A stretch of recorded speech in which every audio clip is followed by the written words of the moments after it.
Democrats to have any sort of real conversation about the issue of funding the government and defunding Obamacare. Joining me now, Republican Congressman Michael Grimm of New York. Thanks for coming in today. You had a late night, early morning. Great to be here. Yes.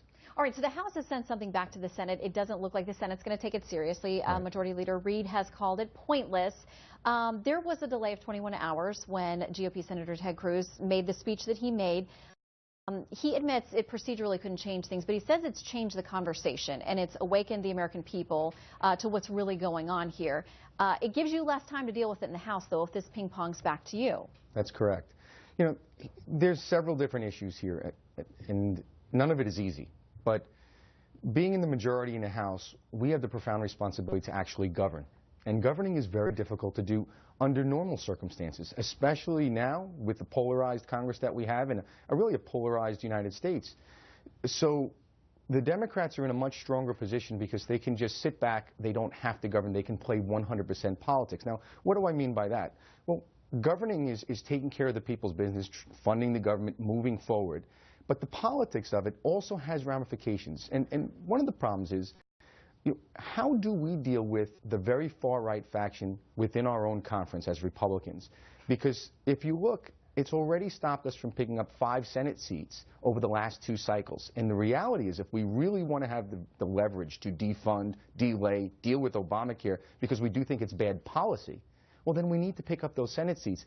And this is not the way to do that. So we have within our conference some challenges that we have to overcome, but ultimately, being in a majority, we have to govern. And I think that the vast majority of Republicans are here working late, staying until 1 o'clock in the morning, because we do want to govern. We want to solve the problems. And I think that there are ways we can do that. But right now, Democrats are playing 100% politics, and they really don't have to come to the table. Well, and they're sticking together. That's correct. So how are Republicans weakened when they have these public spats and this public criticism back and forth among their own party members? Well, again, that's the challenge. And this, what I'm hoping is that because of this circus that went on, that finally all Republicans, the far right and the mainstream Republicans, can come together and say, okay, this strategy hasn't worked. Let's unify.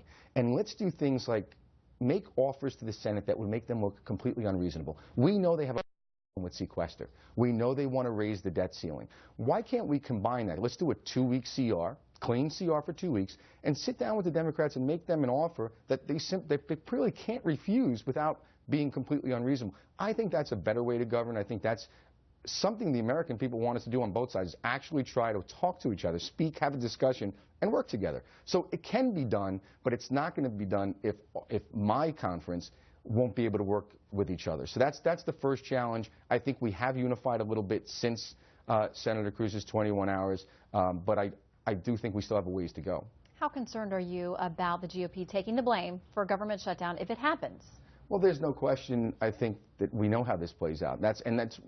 There's 2 reasons why I was against the shutdown. One is because I don't think that is good policy, and if I was sent to govern and to protect the United States to the best of my ability to do my part, then I have to do everything I can to make sure that we do fund the government and that we move our country forward. Politically, I think it's also bad politics. I do think because we are in the majority, and the House is really what everyone follows. They don't really follow the Senate as much. They follow the House because we are the people's House. We are the voice of the nation. And for that reason, I think that, I think this is bad politically. But again, I think it's more important for the ramifications. How does the country perceive it? And what are the fallout? What are the unintended consequences of that? We already know that President's health care plan has a lot of unintended consequences. A lot of jobs have been lost. Underemployment is skyrocketing. There's a multitude of issues. But I also think there would be negative consequences to a government shutdown that we need to avoid. So we need to work together. We need to move forward. And I think now we've done everything we can to prove that we've tried our best. The best way to defund Obamacare is to win the Senate back, really, and then take the president on, combined with the House and the Senate. Right now, obviously, we can't do that with Harry Reid in charge. I think you may have another late night tomorrow night. Congressman, thank you for taking out time. Thank you.